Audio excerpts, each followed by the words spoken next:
Tatlong opisyal ng barangay sa Maynila paulit-ulit umanong hinalay ang isang dalagitang may kondisyon sa pag-iisip. Makalipas ang mahigit isang dekada, nahuli na rin ng mga otoridad ang isa sa mga suspect. Sa tagal ng lumipas sa panahon, si Kuya, wala raw kamalay-malay tungkol sa kaso ng pangahalay. Base sa investigasyon ng Criminal Investigation and Detection Group o CIDG Camanaba, nasangkot ang mga dating opisyal ng barangay na sina Arnold Mabini, Ronaldo de Guzman at Eduardo Castillo sa kasong 7 counts of rape. Hinalay raw ng tatlo ang isang dalagita na PWD o Person with Disability taong 2012. Ito po ay nangyari sa iba't ibang panahon at iba't ibang dates. Since we have 3 suspects with the same 3 counts of rape per person, posible na pinagsasamantalahan nila yung bata every time na on duty sila. Pero matapos daw ang insidente, isa-isang naglaho sina Arnold, Eduardo at Ronaldo at umalis sa kanilang barangay sa Maynila. Actually, yung subject natin, hindi sila gumagamit ng Facebook account because alam nilang wanted sila at may existing warrant sila. So, human intervention na gamit namin. Human intel. Pero nito lang March 2025, nakatanggap ng tip ang CIDG Camanaba tungkol sa isa sa mga wanted na si Arnold Mabini. Mula sa Maynila, napadpad daw sa isang liblib na lugar sa Cavite ang suspect. Directly na may nakapagturo sa tropa natin na dun sa specific location. Sinubukan lang namin through assets natin in the area of Cavite kung pwedeng mahanap itong tao kasi alam namin na one of the suspect, Mr. Arnold Mabini, is hiding somewhere in Amadeo, Cavite. Nang makumpirma ng mga operatiba ang pinagtataguan ni Arnold, March 27, 2025, kasama ang resibo, nagpunta ang CIDG Camanaba sa Amadeo, Cavite. Sa kaliwa yung yung pinagtatrabaho ng takit ha. Diretso lang. Yan na yan ha. Yung takit yung pinagtatrabaho.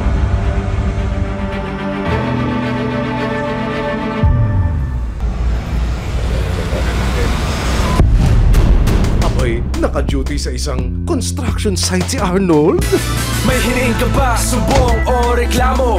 Nagsibabaan ang mga operatiba para hulihin ang suspect. O ibibisto? Si Arnold, busy pa sa pagbubungkal ng lupa. Arnold, break ka muna dyan. May mga bisita ka. Arnold Mabini. Mabini. Middle name. Ilbay po, Ilbay. Ilbay. Sinong foreman? Sinong foreman? Ikaw, kuya? Eh, kasi pa. Kasi na rin. Iwaran siya. Sino ang kasama mo? Balita ka ba? Ito kayo dyan. Pero alam mo yan. Sige, sagutin mo na sa bote ha. Positive! Siya na nga si Arnold Mabini na wanted sa batas.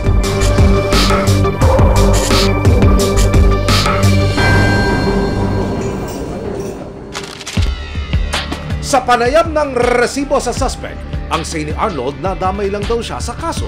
Wala naman akong kasalanan at dinadamay niyo pa ako. Bait akong tao, wala akong ilang abuso. Wala naman akong ginagawa sa sa batang yun. Dinadamay niya lang ako.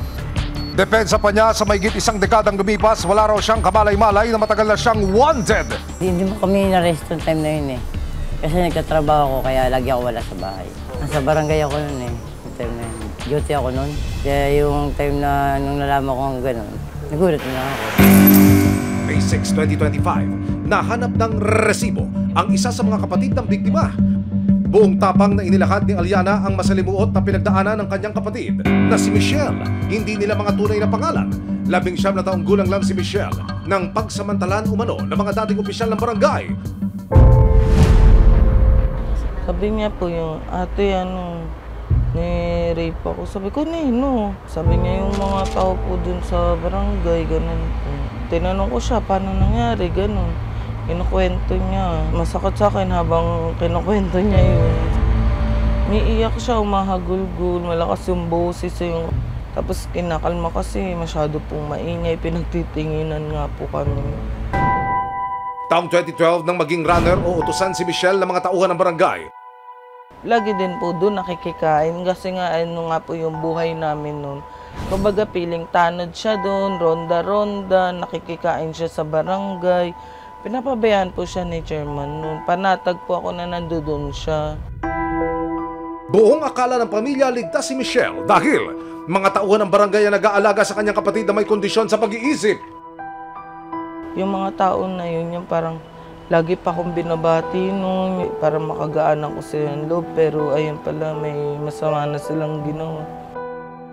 Learning with disability po kasi siya talagang yung haba ng pasensya yung kailangan sa kanya kasi nakakausap siya ng pero may mga pagkakataon na nagwawala siya, gano'n. Ang itinuturo daw ni Michelle na nanghalay sa kanya, 2 barangay tanod at 1 kagawad. Kagawad po yata, tsaka tanod. Siyempre parang, bakit mo nagawa, di ba? Sa barangay ka pa man din. Di ba, parang takbuhan kayo Sumbungan. Tapos parang siya pa yung gagawa ng gano'n. 2 buwan matapos ang insidente, September 13, 2012, inihain ni Aliana ang reklamo laban sa 3 akusado na sina Arnold Mabini, Eduardo Castillo at Ronaldo de Guzman. Makalipas ang 2 taon, July 28, 2015, ibinaba ng korte ang warrant of arrest laban sa 3 suspect.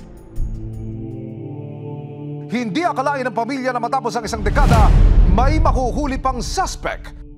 Talagang kahit gaano katagal, talagang yung Panginoon natin nung tutulong na makagawa talaga ng, di ba po, ng hustisya, mabigyan ng hustisya. Hindi na nga po kami kumikilos pero iba po pag Diyos ang kumilos, di ba po?